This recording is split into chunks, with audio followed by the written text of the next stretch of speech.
Hello everyone, welcome to the webinar today where we're going to be talking about fire modeling with inFlux. During the webinar, if you have any questions, please go ahead and ask them via the GoToWebinar interface. We do have about 10 to 15 minutes for questions at the end, and if we don't have time for all of them, we will follow up by email. If you'd like to listen to the webinar again at a later date, we will have a recording available on our YouTube channel and on our website. So in our previous webinars, we talked about fire and gas mapping, and today we're going to put that whole subject to one side and just talk about CFD and fire modeling.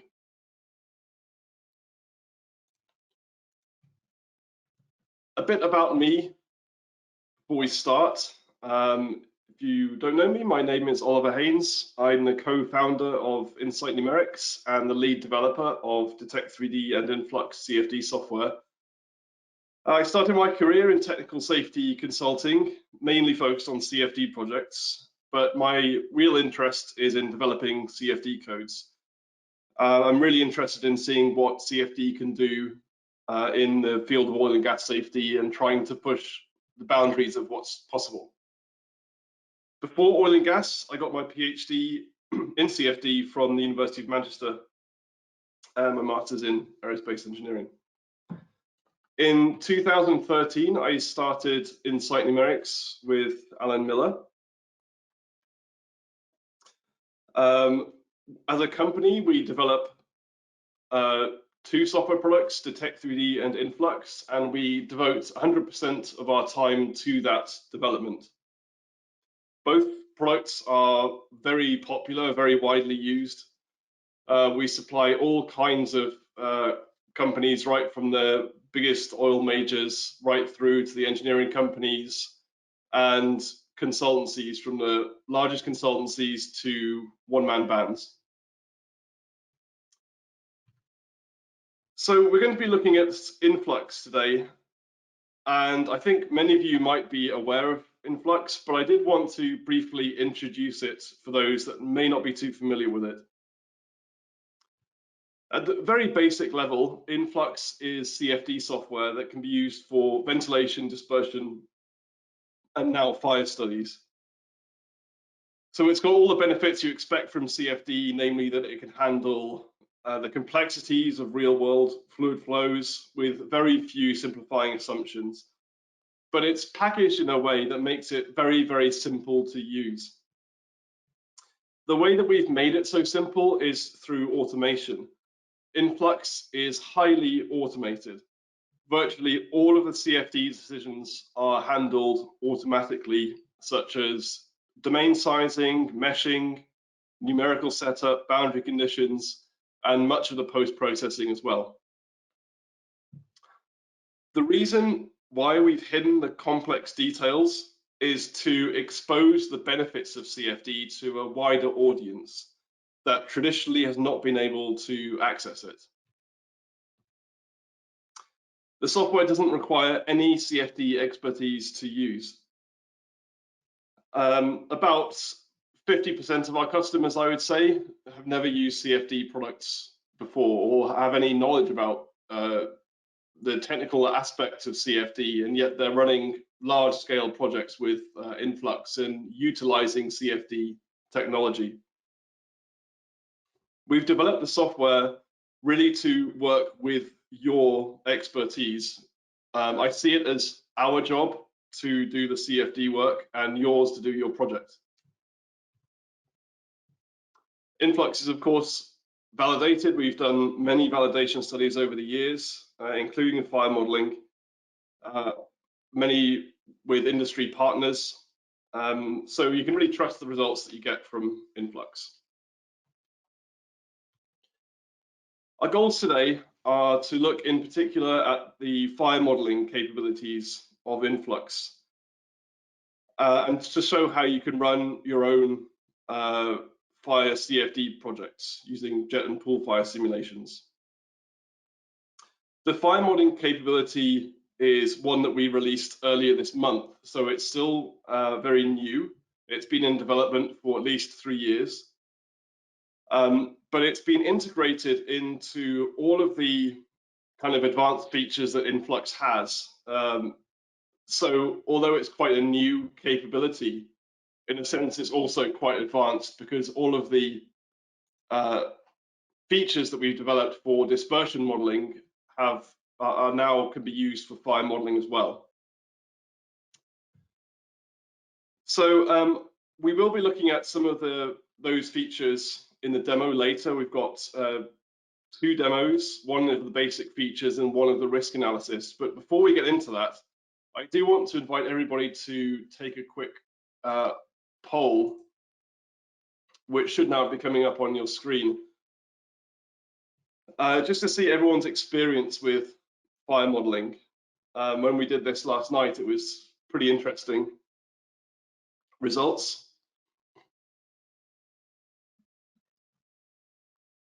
So for simple models, we mean things like fast, for example, something that's not that can model fires but isn't CFD.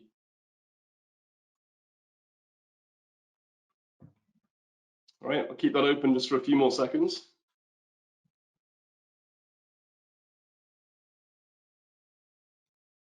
Okay. All right, I will close the poll now and then share the results.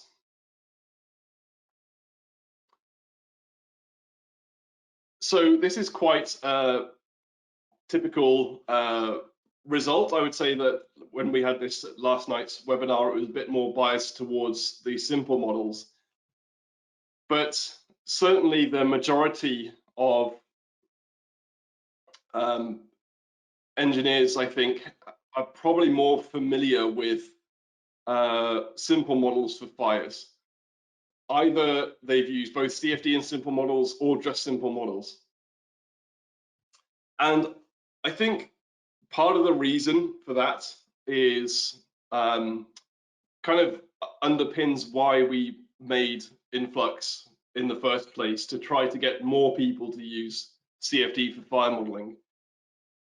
So I'm just going to go back now to really talk about why we developed the fire modeling capability for inFlux in the first place. Because of course we're not the only CFD product that has fire, so why did we go for this in the first place? Well, I can tell you from a personal perspective, I'm very familiar with performing fire CFD analyses myself. I was never formally educated in fire CFD modeling, but I did do some in my former life as a consultant. And one thing that struck me as soon as I started my first fire modeling project was that it was extremely difficult and challenging. Even though I had a PhD in CFD at the time, it's almost as if fire modeling is a completely separate topic that requires a completely different knowledge and different skill sets. There are so many choices that you can make for reaction models, combustion models, spectral models, soot models, radiation models. And it's a lot to ask for someone to know what the right choices are for the project, even if they have a high level of experience with CFD in general. It's still very challenging. And I think practically that is still the case today. Fire modeling is very challenging, and I don't think it's helped by the choices that engineers have today when they have to choose software for their project. Basically, there are 2 options. You can either use general purpose CFD software, which is normally a very high quality, very slick, but it almost presents too many options, which make it confusing and very easy to make errors.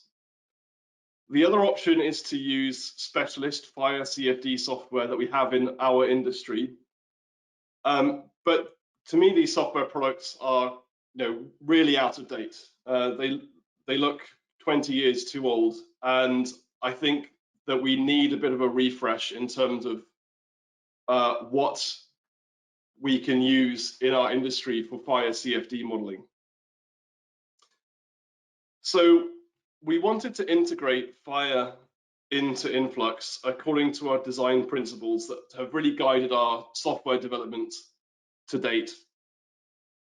Namely, that the fire model must increase the effectiveness and productivity of the engineer using it. This means that you can't get bogged down in user interface issues or spend a huge amount of time waiting for results to come through. They must be fast, it must be intuitive, and must go with the flow of the engineer who's using it. Next, it has to be quick and flexible to respond to design changes. So we've all been there with real projects. They go through several designs, things change all the time, and the software has to be able to be flexible and respond to that. Next, it has to be accessible to all engineers and not just CFD experts. One of the main reasons why we do this is that somebody can't be expected to be an expert in everything. You can't be expected to be a fire engineer and a CFD engineer and an expert in CFD fire modeling. And so the current situation of using CFD experts for the CFD modeling has a problem in communication. You have to communicate with a CFD expert who may not understand your project, you may not understand the CFD results, and that can be very challenging and waste a lot of time. So if an engineer can use CFD themselves, it takes away that inefficiency. And the last one is to be consistent. All users get the same results. You have to work really hard with inFlux to get a different result than I would get. It's so automated that it's hard to differ with the results from anyone else, which is a very useful property of it. So we're going to look at two demos. The first covers the basic use of the fire model. And in the second one, we're going to look at the risk analysis. So I'm just going to start sharing inFlux. So if you're not familiar with inFlux, this is the standard user interface. I've loaded a project in here to start with. Typically, you would start your project by loading in your own CAD geometry, and we support a wide range of 3D CAD models, DGN, DWG, DWF from Navisworks, which is the main way that people get their CAD into inFlux is via Navisworks now. So once we have the CAD in here, the basic method for running a CFD simulation is very simple. All we do is combine a leak source and a wind condition, and that's all the input that's required.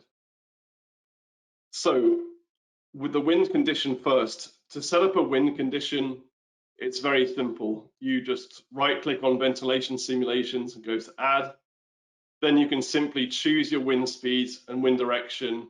You can choose any wind direction. You can have custom wind directions and press add to add that ventilation simulation to the project.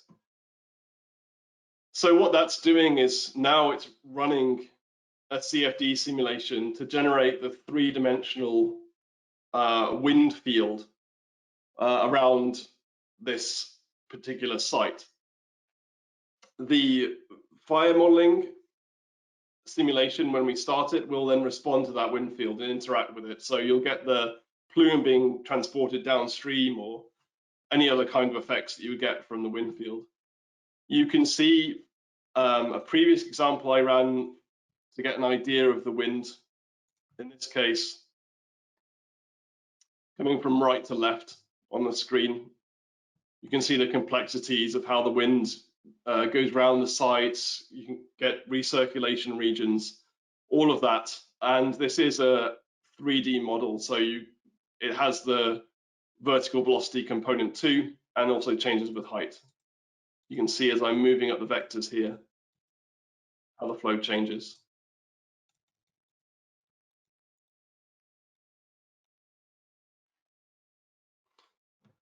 So we now have the ventilation simulation complete, but we need to define the leak sources. How this is done depends on whether we're modeling a jet fire or a pool fire. So we're going to look at those two individually and add leak sources for both. For a jet fire, we can add a high pressure gas leak. So this is a type of gas leak you can add with inFlux. You simply can zoom in on where you want to add the gas leak and click on the CAD file to have the leak come out from that area. You then need to define the properties of the leak. In particular, the gas. We're going to stick with methane, but you can have any number of gases. You can have multi-component gases. In the fire simulations, you can also include inert gases as well. But for the purposes of this simple demo, we're going to stick with methane. Then you can set the upstream pressure and temperature. And once those are set, along with the hole size, the software calculates an isentropic expansion from the hole to the MAC disk, where we have sonic conditions, and we model the flow from that point onwards. Very standard method with this type of CFD. So we can add that to the project. For pool fires, we use something a little bit different. We can add an evaporating pool.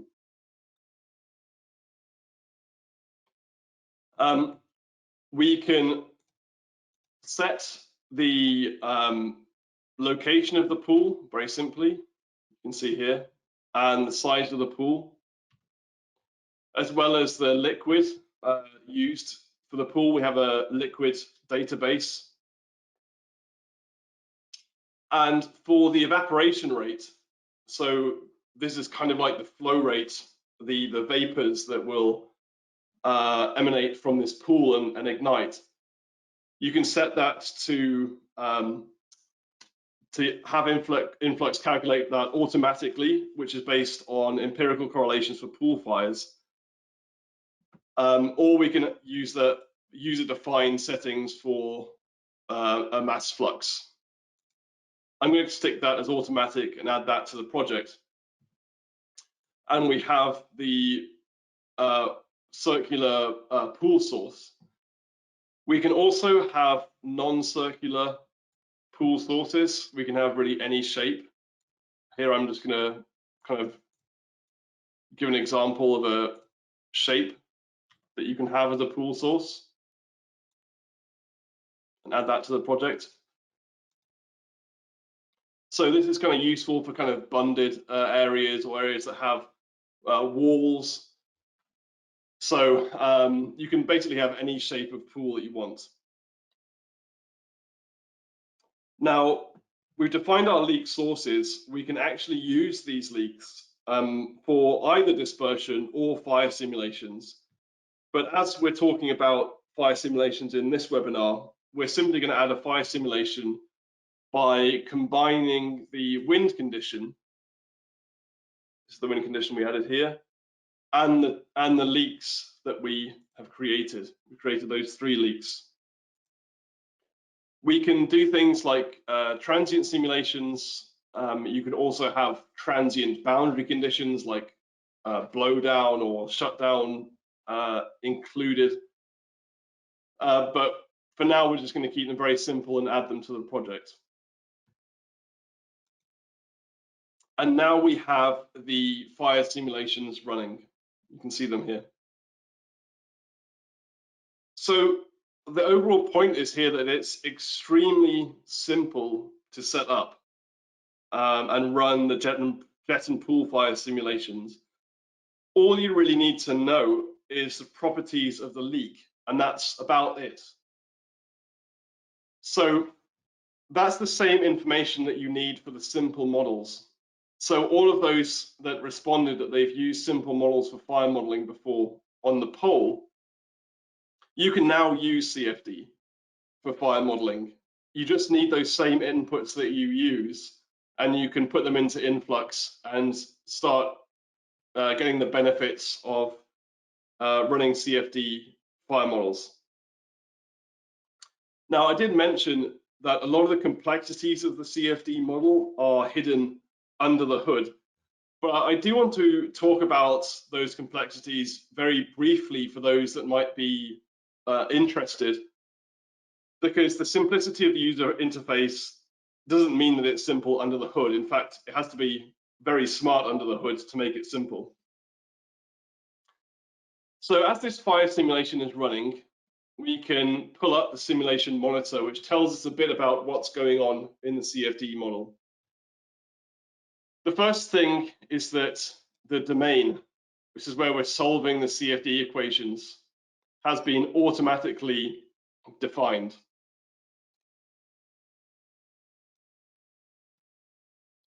So we didn't set up that domain. The software looked at the CAD and decided what the proper boundaries of the CFD would be to solve the equations. Again, no user input on that. Secondly, the mesh. This is also automatic. It has refinement around the geometry. It has refinements around the leak source and the flame. So you get a very high quality mesh without any user input. The mesh, as the simulation progresses, automatically updates itself several times. So in areas where it thinks that it's not refined enough, it will refine the mesh. In areas where it thinks it's too refined, it will coarsen the mesh. And at the end of the simulation, you have this balance where the mesh is working kind of equally hard in all parts of the domain. Where you have high gradients, you have refined mesh. Where you have nothing going on, you don't have a huge amount of mesh to need to resolve that. In this window, you can basically see the kind of fundamental method of the CFD simulation. So it's just solving here the momentum equations and the continuity equation. Here we're solving the turbulence. This makes a difference with fire simulations because the reaction rate is proportional to the turbulent mixing rate. Here we have three mass fractions: the fuel, the oxidant, and the products. So this is defined by the reaction that we're modeling. And if we click on the fire model down here, you can actually see the simple reaction that we're modeling. So these three will change as in different parts of the domain, the balance of fuel and oxidants and products will change. And the rate at which the fuel is burnt is then governed by the combustion model. Next, we have the energy. So the reaction releases a lot of heat, of course. So the enthalpy equation calculates the temperature rise of the fluid. And then we have the soot model. So this calculates the soot volume mass fraction. This is useful, and we're going to come back to that later, why we need the soot. Finally, the radiation. So this is calculated at every point in the domain, the radiation intensity. It's very important. One of the key results from a fire model is the radiation levels. And for those of you familiar with the simple models, you might expect, for example, that we have to specify a radiative fraction. Normally, when you use a simple model, you might use 0.3, for example, to indicate that a third of the heat released by the reaction is radiated. But the radiation with the CFD model is calculated on a much more fundamental basis. You don't specify radiative fraction. It's simply calculated by looking at the local fluid properties, the temperature, the soot concentration, and from that it calculates the radiation. So there's a lot going on. This simulation is nearly finished. You can see it's actually very quick. It takes about 6 minutes or so to finish this fire simulation. But while we're waiting for that, I can show you some results that you get from fire simulations from some simulations that I ran before. So we're going to first look at a jet fire case. This is the leak source for the jet fire. And there are three main variables that you want to look for fire simulation. The first is temperature, then radiation intensity, and then the soot volume fraction. And we're going to go through each of those three one at a time to see the kind of usefulness of those individually. So the temperature is useful for a variety of reasons, but the main one is to visualize the approximate size of the flame. So here I'm showing an isosurface at 800 degrees C, which is commonly used for visualizing flames. And what you can see here is the basics of the flame. So the flame is coming out from the leak source. It's immediately heated because the reaction starts, the methane starts mixing with the air, and that reaction starts. But it's got a very high momentum, and then it impinges on this vessel here. And that impingement changes the shape of the flame. And you can actually see it being spread out in all directions, and particularly upwards because of the buoyancy of the flame. So this interaction with geometry is one of the main useful aspects of running a CFD model compared to a simple model. Now, flame visualization is a research topic kind of in itself, because when you look at a flame, especially a hydrocarbon flame, what you're actually seeing is radiating soot. But visualizing that is quite challenging. We are working on it, and we will update this in the future to have a more intuitive visualization of the flame. But for now, this kind of gives an indication of the size of the flame from this particular source. Now, you can either use the isosurface of temperature, or you can look at contours of temperature. Here I'm looking at contour of temperature between 2 bounds on the black body color scheme, and that gives a kind of nice indication of the flame impingement. Kind of interesting, what you see here is when the gas comes out from the high pressure leak source, you initially start seeing the reaction occurring at the edges of the jet. As the gas is mixed in with the surrounding air, the core of the jet doesn't actually have, it's just pure fuel, so it can't react.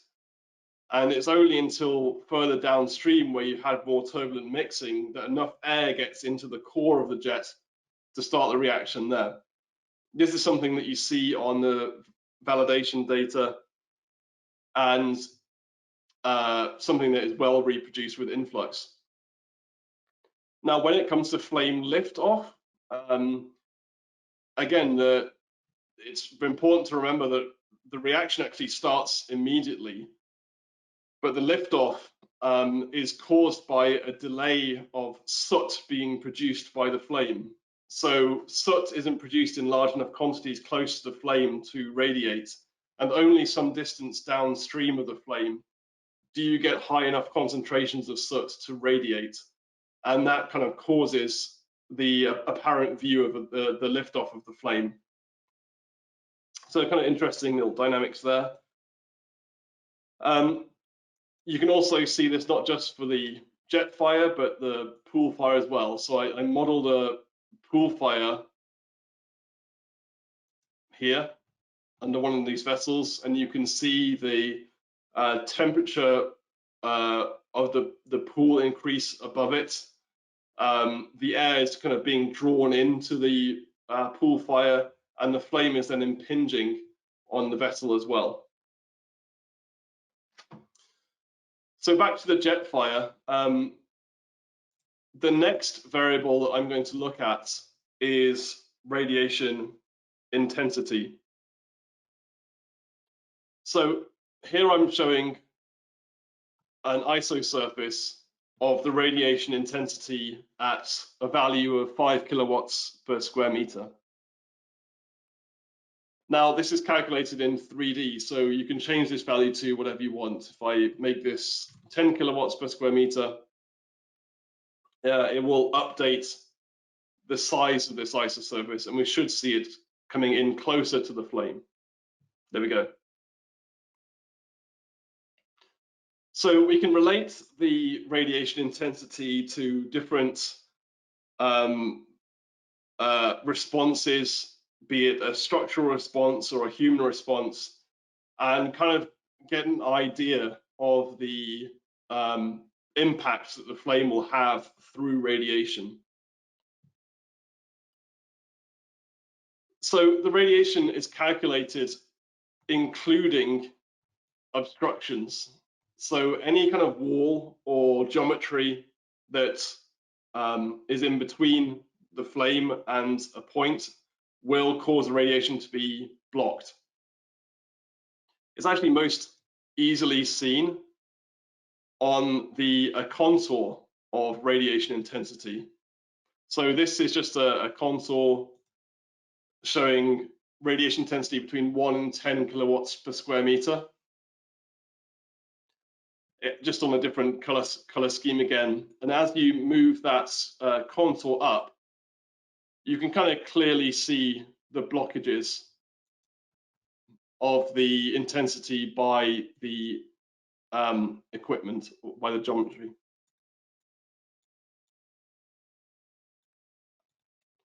So it's kind of neat to see that. Also in the behind this vessel, you can see that there's blocked radiation as well.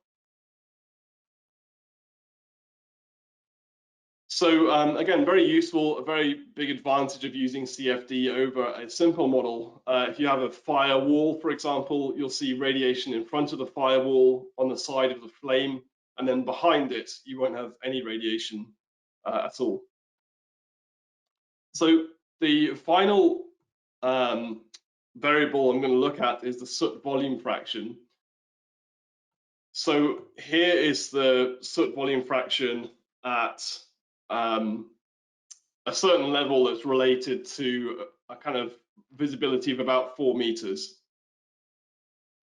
So there's some rules of thumb about the soot volume fraction and visibility distances. Again, very complicated, and we're going to improve on this kind of feature in the future. But this would be useful if you are looking at escape routes, because if you have an escape route that's blocked by soot at a certain level, then that would be considered a blocked escape route. You can get that information now by looking at the soot volume fraction.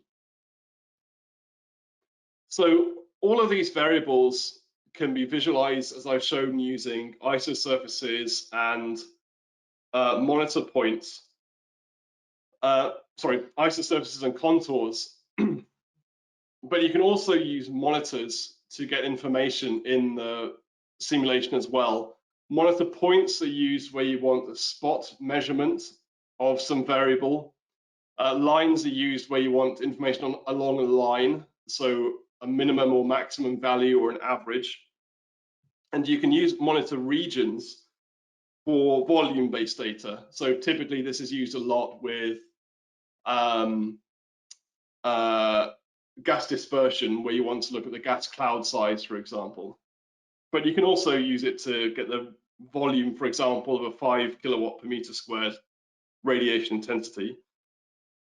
But we've actually introduced a new monitor with the fire model, which is the surface monitor, or monitor surface.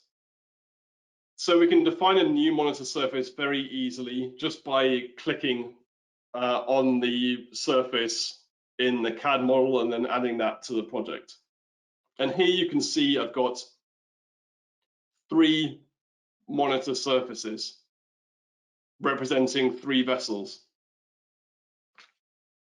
So with these monitor surfaces defined, we can open up a window which is for the surface heat flux analysis. This is a really useful window because it gives you the various properties to calculate the heat flux on the surface and then into the vessel, for example. So here, the highest value that we have is 3 megawatts for total heating of vessel 3 by this simulation here, the release 1. And in fact, that is the jet fire. So we can see how much this vessel is being heated by this jet fire. The next highest value that we have is this one here, about 300 kilowatts. And that's on this vessel. Sorry. And that's on this vessel here. Sorry. And while the jet does not impinge on that vessel, it's the radiative heating from the jet being so close to the vessel that causes this 300 kilowatt heating on that vessel. And finally, we have 64 kilowatts by the pool fire on this vessel. So this is the pool underneath the vessel, causing the vessel to be heated at a rate of 64 kilowatts. Now, as well as the total heating, we can also split the heating and see the values of radiative heating and convective heating. Now, looking at the top one, the 3 megawatts, we would expect both radiative and convective to be very significant in heating that vessel. And we can change it to convective heating, for example, and see that we have 2 megawatts, just over 2 megawatts of convective heating. Compared to this vessel from the jet fire here, vessel 1, that has about half a kilowatt. But when we turn to radiative heating, this larger vessel now has 300 kilowatts, so much higher heating from radiation. And this vessel here has about 1 megawatt of radiative heating. So this is all really useful data. It can be exported to Excel. You can also look not just at the total heating, but also the heat flux in kilowatts per meter squared. So this is kind of the total heating divided by the total area of the vessel, as well as the maximum temperature that the vessel experiences. So we've got about 5 more minutes of the demonstration, and I do want to briefly show you the risk analysis features of the fire model. So I'm going to stop this project here and just open up a different project where I've used the features associated with risk analysis. So if you're not familiar with this feature of inFlux,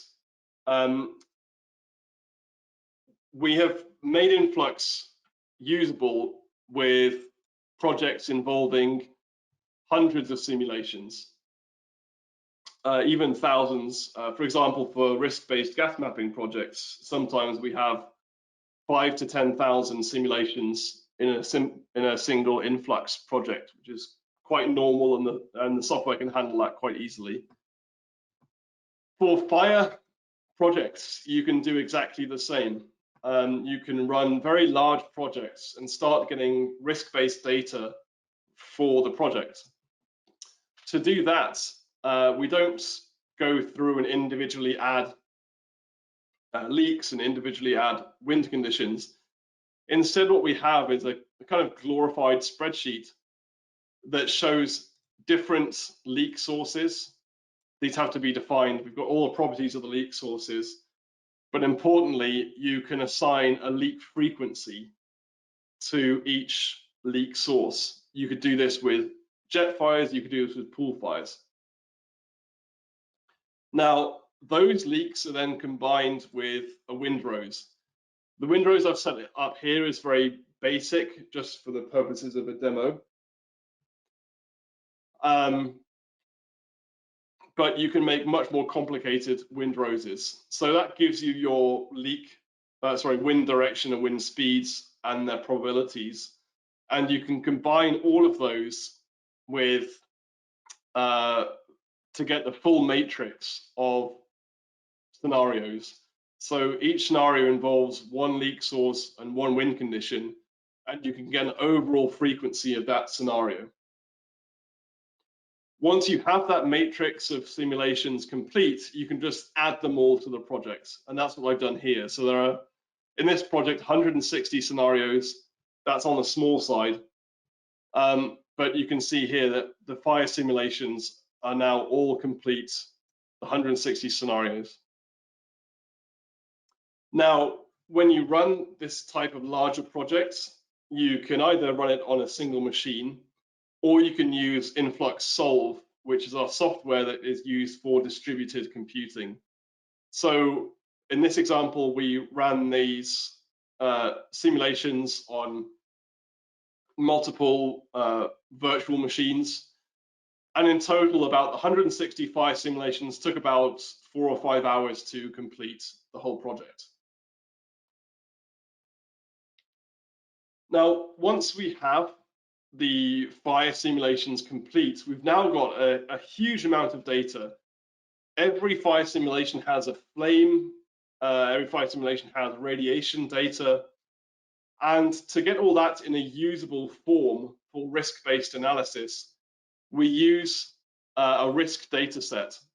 The risk data set is simply a volume that you define where you want to know risk data, and the software will go away and collect and organize the data so you can visualize risk-based values. And you can see one here, for example. This contour, and I'll just turn the clip plane on so you can see it a little more detail.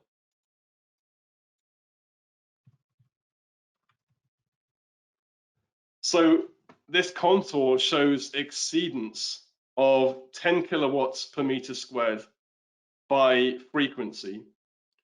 So in these regions that are white, we have an exceedance frequency of 1 times 10 to the minus 2.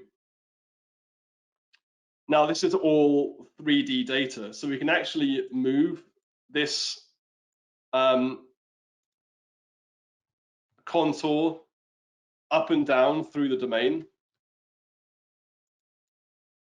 and see how the exceedance changes with height. And this gives us really good information about maybe for a fire risk analysis,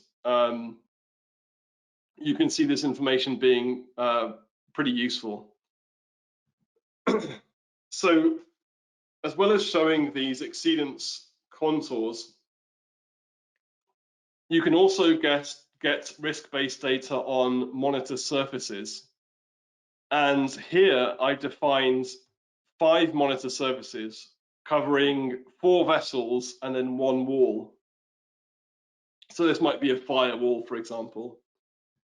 Now, if you go to the surface heat flux analysis, of course, we have now all that data for all the simulations for each of the vessels and the wall. And because each of these simulations have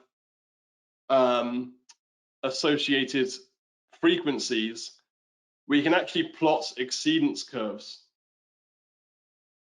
So these lines represent the different monitor surfaces. So we've got the 4 vessels and the wall over here. We're looking at total heating, so that's a combination of the radiative and convective heating and the exceedance frequency of these values. You can kind of hover over the line to kind of see what values you get at certain frequencies, for example. Now, we're looking at total heating. You could look at all different kinds of heating, the radiative heating, also the heat flux. And so it gives you some really nice kind of information that you can use for design. You might have some critical heating values for vessels, or you might have some interest in PFP design that this information would be very useful for. And so you can kind of see how you can use the risk features of inFlux to get this type of exceedance data. So that concludes the demo. I hope I've conveyed to you how inFlux is very easy to use. And at the same time, it can be very powerful. And I'm now happy to open up the floor for questions. So if you have a burning question that you haven't yet submitted, please do it via the GoToWebinar interface. And Alan, do we have any questions already submitted? Hi, Ollie, yes. Does the software include turbulent mixing of air and the fuel for the fire? As in, does the ventilation influence the fire and combustion dynamics? Yeah, exactly. So that's handled by the turbulence model. So the turbulence model really governs the mixing of the air and the fuel. So whatever generates turbulence, and for a jet fire, that will normally be the actual momentum of the jet itself, will cause mixing of the air and the fuel, and then that's used to calculate the heat release from the reaction.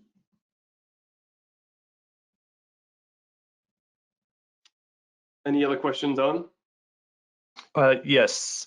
How would you go about adding the material composition in the inFlux software? Yeah, you have the ability to add new materials. We do have a quite extensive database of materials. So we have the DIPPR database where we've got hundreds of gases for gas leaks. We've got lots of liquids you can use for pool fires, and you can make your own fluids as well. To make variable compositions, multi-component mixtures, you can just add a gas. So out here, you can make a multi-component mixture very simply just by, let's say, choosing methane, let's say 80%, and then let's say ethane at 20%. And then that mixture that you've created, the mixture you've created can then be used as the gas for the high pressure leak. So if you go up here, you can see the mixture that was created. So that's how you would do it. Any other questions, Alan? Yes, we have some more coming in now. How can a mesh resolution study be performed if the software selects the grid itself? Yeah, so the mesh resolution, so you're talking about mesh independence. The mesh independence study is kind of performed before the project even starts, because what we've done with the rules for mesh adaptation is to ensure that those rules lead to mesh independent results for some example cases. So those cases would be a jet fire or a jet impinging on a wall, that kind of thing. What we've done is to run those simulations on fine meshes and then test that the rules we have for mesh adaptation give the same results as they do on fine meshes. Now that's all done before the simulations, before your project starts. So there is some level of confidence that you have mesh independent results. Having said that, it's very easy to say mesh independence. But when we're working with enormous geometries with all kinds of details that we have in oil and gas, it is very challenging to create a truly mesh independent result. Normally, the way, if you see that, it's done with a simplified geometry, which you have to get into the question of whether it's geometry independent then. If I put a more complex geometry in, would the results be the same as the more simple geometry? It just shifts the problem somewhat to the geometry rather than the mesh. So I think we can do what we can do with mesh independence, which is to make sure that we have mesh independent results where they matter, so near jet sources and where you have impinging jets. And with inFlux, the mesh refines itself around the area that you're really interested in. If you've got some geometry that's 500 meters away, it doesn't resolve that resolves that quite coarsely. You probably won't get mesh independence results about that bit. But in a sense, that's okay because it's so far away, it's not really influencing the flow in the areas that you want to concentrate on.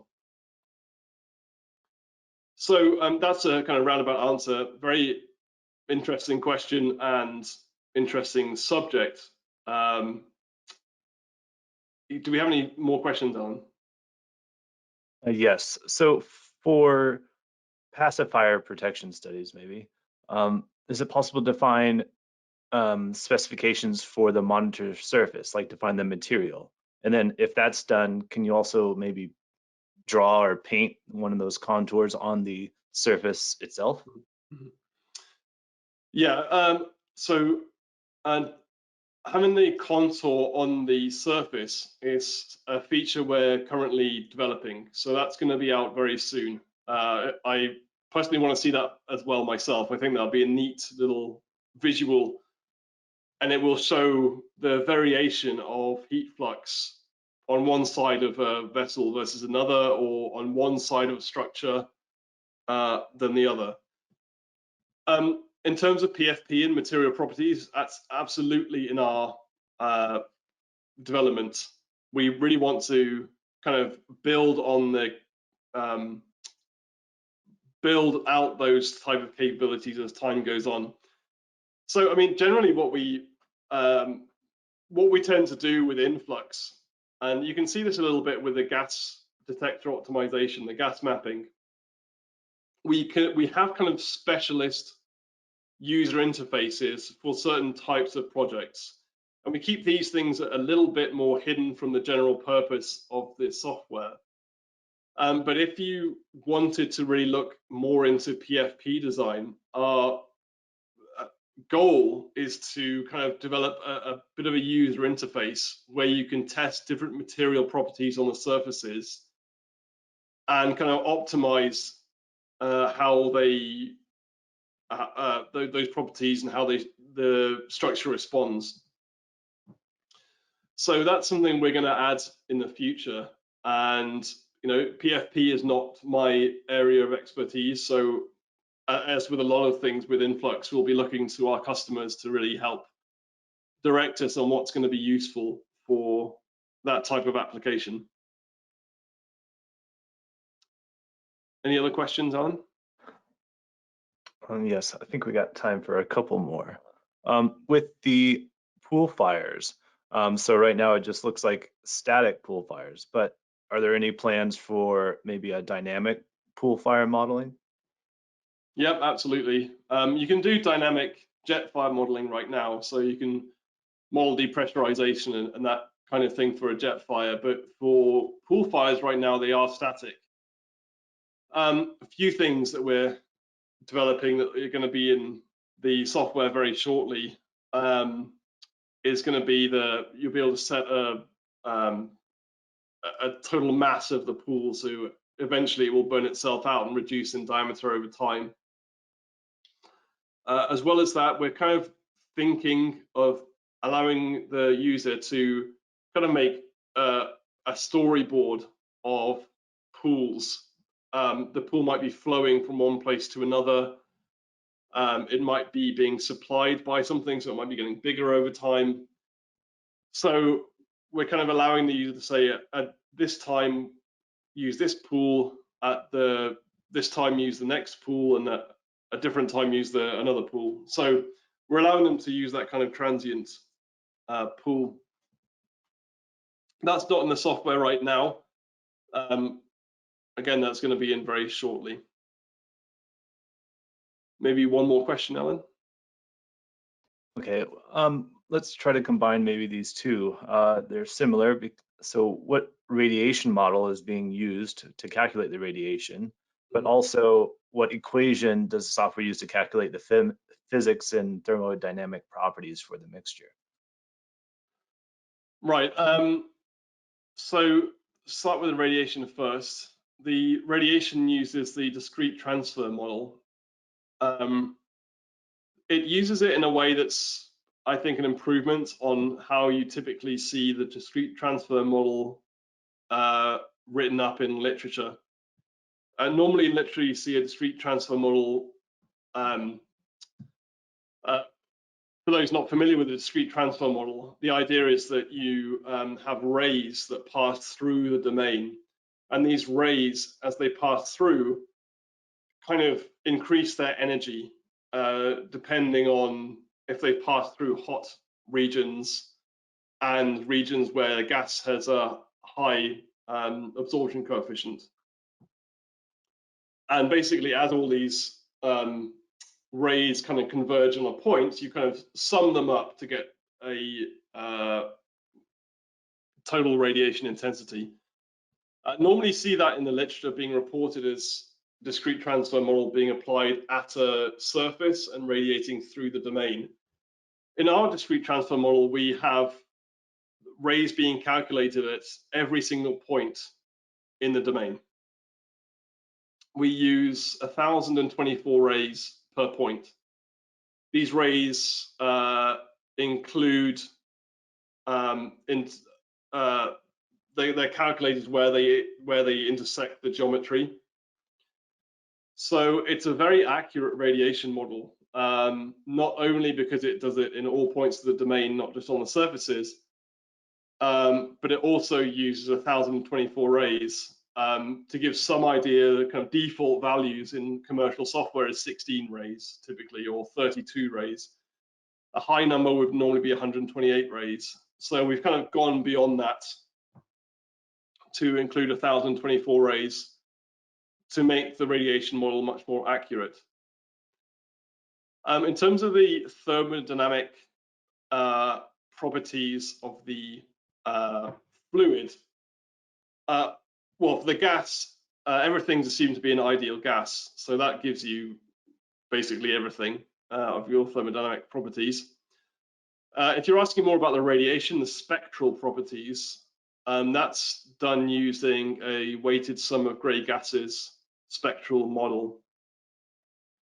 And that will basically give you the absorption coefficient of your gas at each point, depending on whether it's CO2 or H2O or air. You can get your absorption coefficient from that.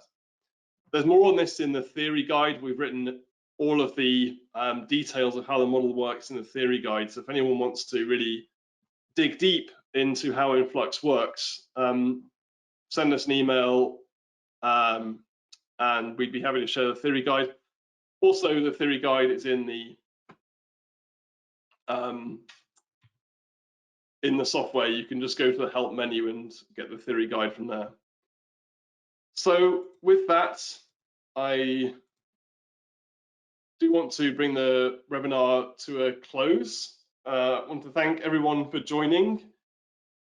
If you're interested in more information, you can email us at info@insightnumerics.com. If you want to email me, you can certainly do that, ohaynes@insightnumerics.com. You can also download Detect3D and inFlux. And if you want to have a play around with the fire model yourself, we have tutorials online, we have sample geometries, we send you a demo license for you to play around with it. And that's all available by registering on our website and downloading the software. So with that, I want to thank everyone for joining, and I hope to see you in the next webinar. Thank you very much.